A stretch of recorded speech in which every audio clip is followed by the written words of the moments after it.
Hi guys, rice పిండితో ఒక sweet చేయబోతున్నాను. ఇప్పుడు నేను అదే స్వీట్ అని మీకు చూపిస్తా. చూద్దాం రండి.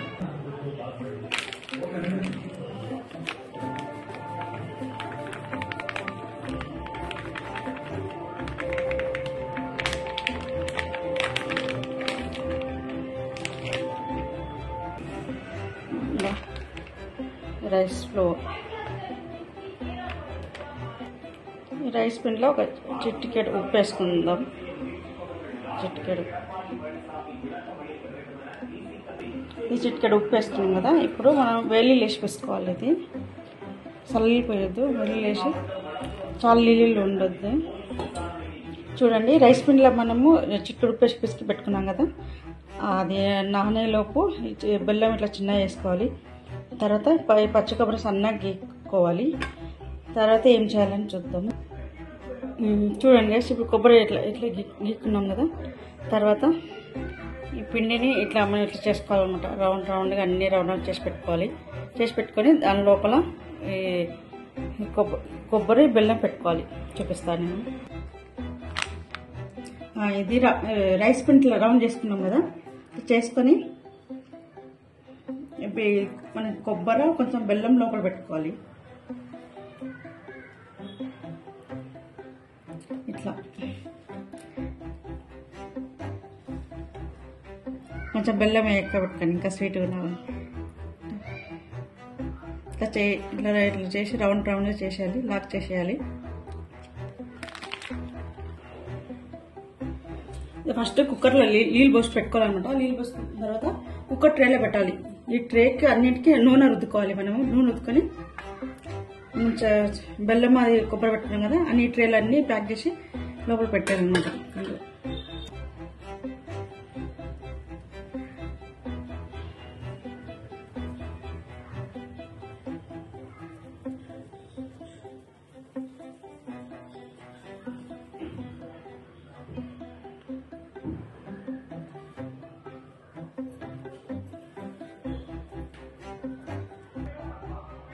అన్నీ లోపల మసాలా పెట్టి రౌండ్ చేసుకున్నాం కదా. కొబ్బరి బెల్లం అది కుక్కర్ ట్రేలో పెట్టి మూత పెట్టి స్టవ్లో పెట్టేసుకుందాం. అంతే, ఒక 15-20 మినిట్స్ ఉడకాలి. తింటే చాలా టేస్ట్. ఒక చిన్న రెసిపీ ట్రై చేసి చూడండి. అయ్యింది, చూద్దాం ఎట్లా ఉందని. సూపర్ ఉంది కదా. ఓపెన్ చేసి చూపిస్తాం మీకు.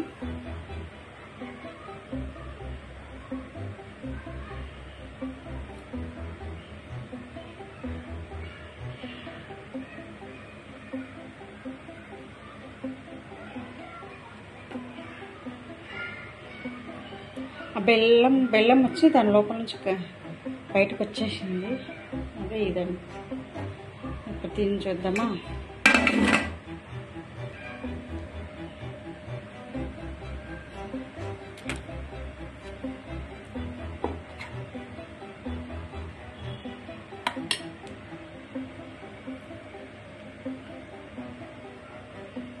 చూడండి, వావ్, వేడిగా ఉంది. ఒక్క నిమిషం.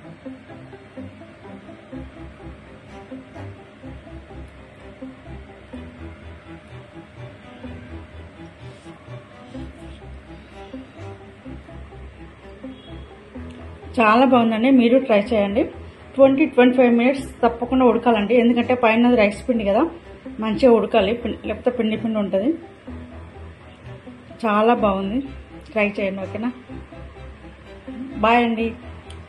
లైక్ చేయండి, సబ్స్క్రైబ్ చేయండి, షేర్ చేయండి. బాయ్.